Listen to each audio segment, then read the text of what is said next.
오늘 우리가 나눌 하나님의 말씀은 히브리서 7장 1절부터 3절 말씀을 본문으로 드립니다. 하나님의 말씀을 봉독해 올립니다. 이 멜기세덱은 살렘 왕이요 지극히 높으신 하나님의 제사장이라. 여러 왕을 쳐서 죽이고 돌아오는 아브라함을 만나 복을 빈 자라. 아브라함이 모든 것의 10분의 1을 그에게 나누어 주니라.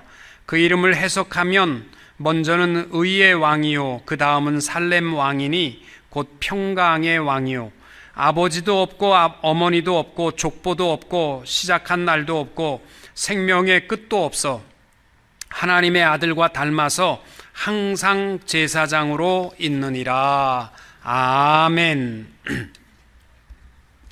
오늘의 말씀의 제목은 의와 평강의 왕입니다. 그림을 보시면 무슨 뜻인지 대충 아실 것입니다. 의 위에 서야 평강의 축복을 누리고 그 위에 기쁨이 넘친다는 것입니다. 성지순례를 여러분 가시게 되면 이스라엘 통치 지역과 팔레스틴 통치 지역을 계속 왔다 갔다 하게 되어 있습니다.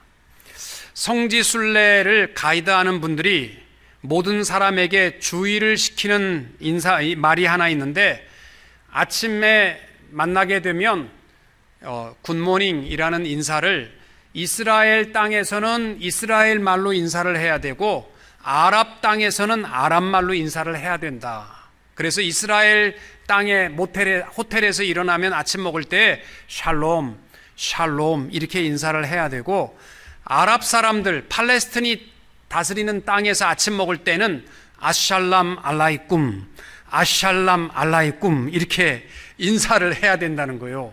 왜냐하면 그 잘못해서 아랍 땅에서 샬롬 했다가는 웨이터가 거기다가 뭐 집어넣어서 올지 모른다는 거예요. 속상해서. 말은 다르지만 사실 그 뜻을 보면요 같습니다.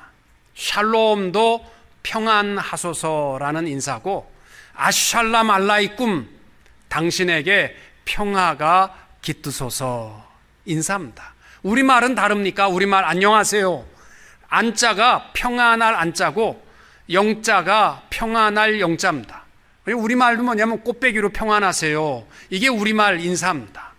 그러니까 전 세계 어디를 살아도 사람들마다 마음에 사모하는 것은 참된 평안입니다. 그런데 이 평화라고 할 때에 두 가지 단어로 표현합니다. 첫째는 팍스라는 단어와 샬롬이라는 단어입니다.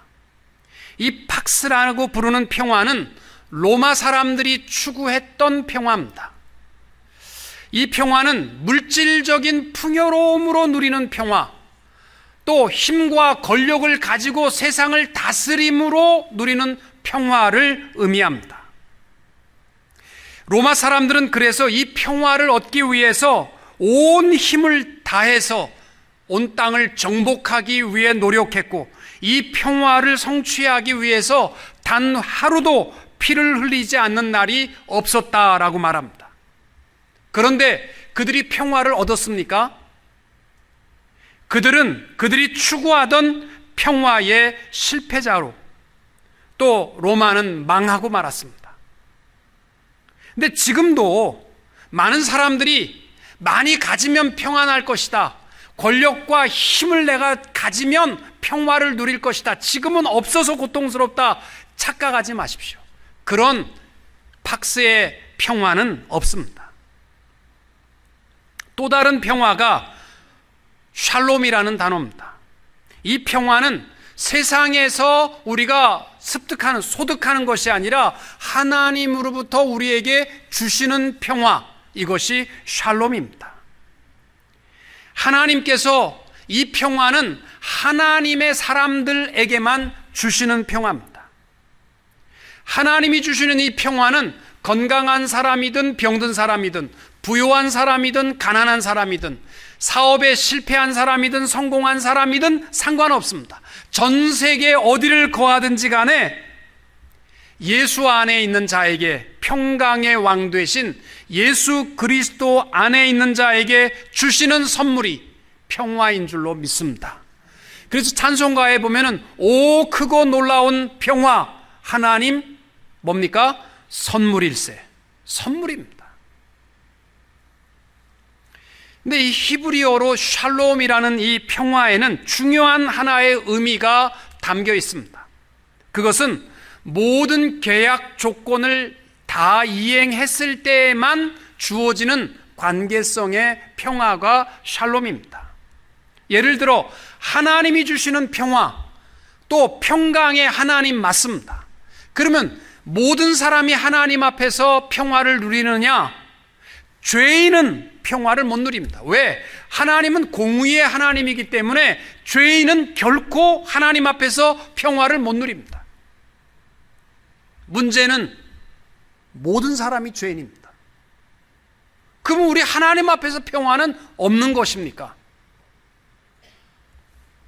하나님께서는 우리의 죄 문제를 해결하시기 위하여 독생자 예수 그리스도를 보내어 주셨고, 우리의 모든 죄의 채무를 그리스도의 십자가의 피로 다 폐의해 주셨습니다. 믿으십니까?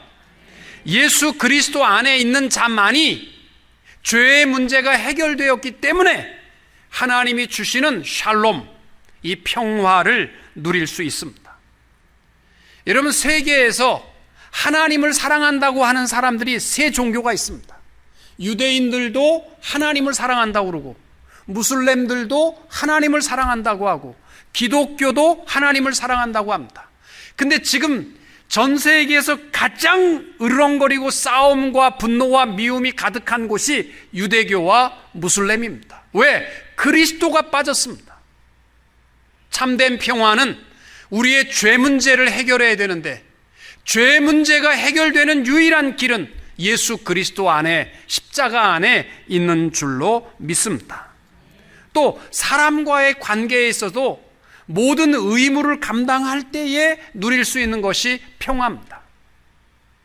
옛날에 제가 아는 분이요, 돈 10,000불을 친구에게 빌려줬는데 안 갚는 겁니다. 그리고 그 친구는 늘 찾아와서, 여보게 우리 좋게 지내세, 우리 즐겁고 평화롭게 지내세, 나 마음 다 비웠네. 돈을 갚아야 평화롭죠.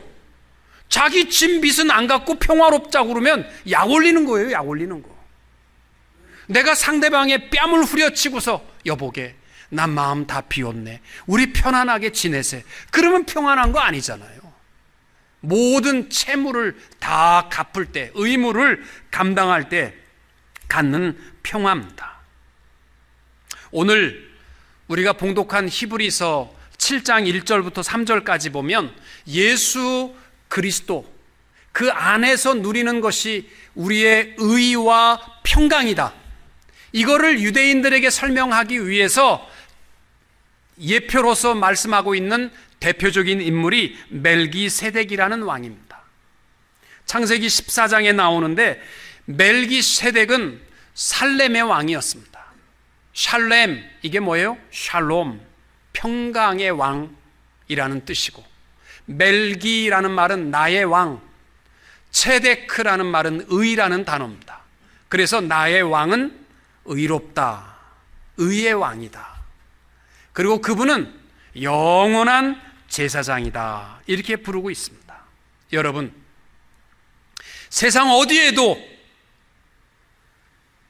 의로울 수 있는 사람은 없고, 평강을 세상에서 우리가 소유할 수 있는 길은 없습니다. 오직 예수 안에 우리가 거하면서 누릴 수 있는 이 평강과 의와 또 우리의 영원한 제사장이 되셨다는 것, 이 말은 우리의 모든 과거와 현재와 미래의 문제까지도 변함없이 완전하게 용서하신 예수 안에서 세상 사람하고 똑같이 괴로워하고 절망하는 인생이 되지 마시고 의와 평강을 누릴 수 있는 성도님들이 꼭 되시기를 주님의 이름으로 축원합니다. 예수 안에서 우리가 누리는 첫 번째 축복은 의의 축복. 우리 예수님은 의의 왕이 되십니다. 오늘 등장한 예수님을 예표해서 나오는 인물이 멜기세덱이라는 인물인데, 창세기 14장에 보시면은 아브라함의 조카 롯이 그 가족과 소돔과 고모라 땅에 살고 있었는데 그돌라오멜과 동맹한 왕들이 힘을 합쳐서 소돔과 고모라 땅을 공격하고 그 사람들을 포로로 잡아가고 모든 물건을 탈취해서 갔습니다. 자기 조카와 가족들이 포로가 되었다라는 소식을 듣자마자 아브라함은 자기의 사병, 자기의 일꾼들 318명을 데리고 이 연합군을 향하여 공격합니다. 그래서 잡혀가는 조카를 죽을 힘을 다해서 싸워서 구해서 그 가족과 탈취한 빼앗겼던 물질을 빼앗아서 지친 몸으로 돌아오고 있을 때에 샬렘의 왕 멜기세덱이 아브라함을 위로하고 그에게 베풀어줬던 것이 떡과 포도주입니다. 오늘 18절 말씀에 보면은 살렘 왕 멜기세덱이 떡과 포도주를 가지고 나왔으니 그는 지극히 높으신 하나님의 제사장이었더라. 지치고 힘들고 어려운 아브라함을 위로한 것은 떡과 포도주. 예수님께서 제자들에게 최후의 만찬을 베풀어 주시면서 그들에게 주었던 것은 떡과 포도주입니다. 주시면서 하신 말씀이 있습니다. 이 떡은 너희를 위하여 찢기운 내 몸이니라. 이 잔은 너희를 위하여 흘리는 내 피니라. 그러면서 떡과 포도주를 주시며 하나님의 의를 완성하신 것입니다. 여러분, 우리의 의는 오늘부터 내가 착하게 살아간다고 의인이 되는 것이 아니고요, 하나님의 일방적 선포입니다.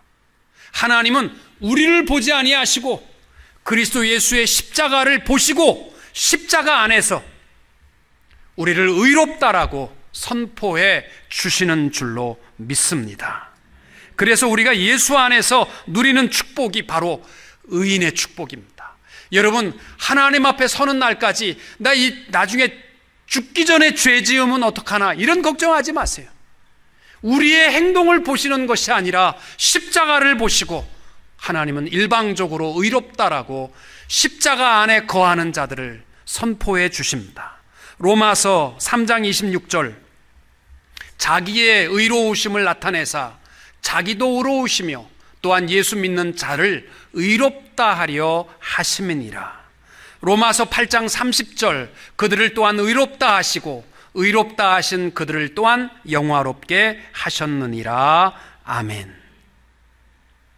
여러분, 우리는 예수의 피 흘리심과 찢기우신 살을 통하여 의의 자녀가 된 줄로 믿습니다. 필립 브룩스라는 사람이 인간의 발달 심리를 세 가지로 나누어서 설명했습니다. 사람은 누구나 첫 번째는 피상적 낙관주의의 삶을 산다는 겁니다. 어렸을 때에 아이들은 누구나 다 이 피상적 낙관주의죠. 뭔가 아버지가 부자 같고 아무것도 못 먹어도 자기는 뭐 잘 살 것 같고 먹는 거 걱정하는 아이들 없잖아요. 다 잘 자고 마냥 즐겁고 다 용서하고 또 공부는 개뿔도 못하면서도 장래 소망은 대통령, 무슨 검사, 변호사, 판사 되겠다고 하는 것이 피상적 낙관주의의 삶이기 때문입니다. 그러다가 인생이 조금 철들게 되면 두 번째 단계가 뭐냐면 되는 일이 없다고 생각하는 염세주의. 인생이 철들게 되면 그 다음에 생각나는 것이 참 살아가는 게 어렵구나, 되는 일이 없구나, 삶이 참 힘들고 고통스럽고 노력해도 안 되고 의지를 단단히 가져도 안 되고 내가 가진 것도 믿을 거 없고 참 살아가기 어렵다, 그래서 죽어버리자, 이런 사람들 사실은 철들은 사람들이에요. 인생이 고통스럽고 어렵습니다. 이렇게 살다가 죽으면 인생이 불쌍한 겁니다. 세 번째 단계 꼭 가져야 되는데 하나님의 은혜로 이루어지는 은혜의 낙관론이라고 합니다. 나는 부족하고 나는 할 수 없다. 그러나 절대자 하나님, 그분이 내 안에 살아 계시기 때문에 나는 할 수 있다. 내게 능력 주시는 자 안에서 내가 모든 것을 할 수 있느니라. 나는 죄인이라서 부끄럽지만 예수 그리스도의 십자가가 있기 때문에 나는 당당한 하나님의 의의 백성이 되었음을 믿으시기 바랍니다. 이 진정한 은혜의 낙관론자들이 되셔서 나는 부족해도 하나님은 강하시기 때문에 모든 일에 대해서 염세주의가 되지 마시고, 저는 이렇게 무슨 일을 부탁하고 아유 목사님 못해요, 저는 바빠서, 목사님 난 가진 것이 없어, 나는 배운 게 없어요, 그러지 마시고, 이제 벌써 10월 달 되면 우리 교육자들이 내년도 이제 구역장도 세워야 되고 또 각 부장도 세워야 되는데 못해요 그러지 마시고, 이 신앙의 은혜의 낙관론자들이 되어서 나는 못하지만 내 안에 하나님이 살아계시기 때문에 할 수 있는 의의 자녀들이 될 수 있기를 축복합니다. 두 번째로, 우리 그리스도 예수 안에서 누리는 축복의 핵심은 평강입니다. 요한복음 14장 27절에 예수님께서 제자들에게 선포해 주신 마지막 설교의 주제는 뭐냐면, 평안을 너에게 끼치노니 곧 나의 평안을 너에게 주노라. 내가 너에게 주는 것은 세상이 주는 것 같지 아니하니라. 아멘. 예수님께서 부활하신 후에 제자들에게 제일 먼저 선포하신 것도 너희에게 평강이 있을지어다. 아멘. 여러분, 믿음의 삶이라는 것은요, 다른 표현으로 하면 평강의 삶입니다. 예수 믿으면서 불안하고 초조하고 두렵고 절망하고 이러한 삶을 살아간다면 그 믿음의 삶이 아닙니다. 믿음의 삶은 하나님 앞에 의의 백성이 되었기 때문에 살아도 죽어도 담대하고 평강의 축복을 누릴 수 있게 되는 줄로 믿습니다. 그리고 말로만 평강하는 것이 아니라 우리는 하나님이 주시는 샬롬의 평강의 축복을 누리기 때문에 평강을 이루며 살아가는 사명이 있다는 사실을 기억하시기 바랍니다. 이번에 캄보디아 소비다교에 가서 10주년 행사와 더불어 4명의 졸업생 졸업식도 함께 참석했습니다. 여러분, 소비다학교 졸업생이 24명인데 지금 현재 한 사람도 빠짐없이 한국의 국비장학생으로 가서 한국의 대학에서 당당하게 공부하고 있습니다. 나는 그 아이들을 위해서도 늘 기도하지만 애들이 잘할까, 잘하고 있을까 이렇게 걱정했는데 공부를 그렇게 잘한답니다. 어떻게 하느냐면 24명이 카톡방을 만들어가지고 서로가 성적표도 공개한답니다. 오늘 내가 공부한 시험 성적은 몇 점, 그래서 전부 공개, 24명이. 그리고 서로 연약한 사람을 위해서 기도해주고, 내가 뭘 해야 되는데 돈이 없다, 뭐 부모님들이 어떻게 도와주겠어요. 그래서 서로가 학교에서 받은 장학금 나 조금 있으니까 네가 써라, 내가 쓴다. 그래가지고요 24명이 가족처럼 서로 나누면서 살아간다는 거예요. 이야, 대단한 거 아닙니까? 그리고 4명이 이번에 졸업하는데요, 얼마나 똑똑한지 아이들이요, 한국말을 너무 잘합니다. 4명도 다 한국의 장학생으로 가도록 6등급은 다 받아놨는데 벌써 졸업식하고 그 다음 날부터 2명은 직장에 나가기 시작했습니다. 그 직장이 어느 직장이냐면 한국의 KTE 케이블 방송이 캄보디아에다가 케이블 방송을 세워야 되겠는데 캄보디아 케이블 회사와 서로 얘기가 안 통하니까 통역사를 불러다가 번역을 시킨 거예요. 그래서 내가 얘기하면 듣고 다 얘기하고, 이제 거의 다 단계에 이르르면 중국 사람들이 통역사를 돈 주고 사다가 내가 2배를 줄 테니까 오늘 있었던 얘기를 다 해라. 그래가지고 마지막 덕 보는 건 중국 회사가 다 덕을 봤다는 거예요. 그래가지고 이번에는 KT 회사가 그 사람들 통역사들 못 쓰겠다, 소비다학교 학생들이 한국말을 잘한다는데 그 아이들을 좀 썼으면 좋겠다. 그래서 와서 2명을 테스트해가지고요 2명을 하이어했습니다. 한 달 동안. 한 달 월급이 얼마냐면 1,500불. 왜 안 놀라십니까? 1,500불이 얼마나 큰 돈이냐면 캄보디아의 전문 직종에 있는 사람이 한 달 월급이 200불입니다. 선생님 월급이 200불이에요. 그러면 이게요 어마어마한, 이제 놀라세요. 1,500불 와 하셔야 되는 거예요. 얘네들이요 한 달 동안 1,500불씩 받고 가서 통역합니다. 그런데 더 기가 막힌 것은요, 저 4명 중에서 하필 내가 안수한 아이가 부모가 없습니다. 아버지가 엄마를 하도 때려가지고 엄마가 도망가 버렸어요. 그래서 시집 갔습니다. 아버지 혼자 딸을 키울 수 없어 자기도 억울하니까 도망가 버렸어. 딸이 혼자 돼 버렸습니다. 그래서 소비대학교에서 하루도 집에 못 가고 학교에서 그냥 졸업하게 된 거예요. 여러분, 한국 가서 그래도 유학생활인데 부모가 조금이라도 도와줘야지 뭐라도 사갖고 가지요. 아무것도 없는 거예요. 정말 이제 소비대학교 위기, 한 명이 드디어 한국 대학을 포기하나 그랬는데 이 2명이요, 걱정하지 마라, 우리가 1,500불씩 받으면 너한테 500불씩 줄 테니까, 너도 1,000불 있으니까 가자 같이. 아멘?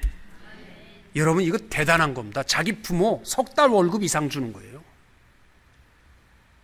여러분, 아이들이요, 자기 월급에 500불을 떼서 한국에 가지 못하는 아이에게 너도 1,000불 있으니까 가자 같이, 비행기값 내서 가자. 샬롬은요, 말로 하는 게 아닙니다. 우리 교회가 평화, 또 하나님의 평강을 누리는 교회가 되시려면요, 함께 하셔야 됩니다. 어려운 자와 함께하고, 정말 못된 사람도 있어요. 그러나 함께하고 나누고 위하여 기도하고, 우리 교회가 예수 안에서 이 샬롬, 평강의 축복을 함께 누릴 수 있게 되기를 원합니다. 이사야 선지자는 9장 6절과 7절에 이렇게 말씀합니다. 이는 한 아기가 우리에게서 낳고 한 아들을 우리에게 주신 바 되었는데 그 어깨에는 정사를 메었고 그 이름은 기묘자라, 모사라, 전능하신 하나님이라, 영존하시는 아버지라, 평강의 왕이라 할 것임이라. 그 정사와 평강의 더함이 무궁하며, 우리 예수 안에서 이 축복 누립시다. 평강이 무궁하며. 히브리서 12장 14절, 모든 사람으로 더불어 화평함과 거룩함을 쫓으라. 이것이 없이는 아무도 주를 보지 못하리라. 아멘. 여러분, 우리 교회 안에서 참된 화평을 누리지 못하면 주님 볼 사람 없습니다. 마태복음 5장에 예수님께서 팔복을 설명하시면서 화평케 하는 자는 복이 있나니 저가 하나님의 아들이라 일컬음을 받을 것이라. 여러분, 하나님 안에서, 그리스도 예수 안에서 누리는 것이 평강의 축복입니다. 이 평강을 함께 나누며 여러분의 교회와 가정과 일터와 이웃과 나누며 살아갈 수 있게 되시기를 축복합니다. 마지막으로 멜기세덱을 부르면서 영원한 제사장이라고 부르고 있습니다. 1절에 보시면은 지극히 높으신 하나님의 제사장이라.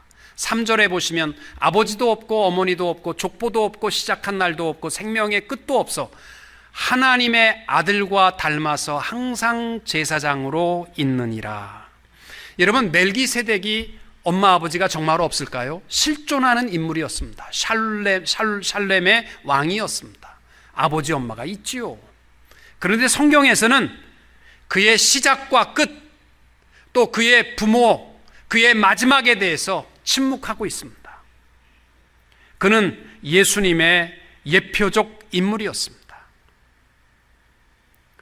예수님께서는 우리의 영원한 제사장임을 그들이 이해하고 있는 멜기세덱을 통해서 설명하고 있는 겁니다. 여러분, 이스라엘의 대제사장의 역사 속에 83명이 있었다고 합니다.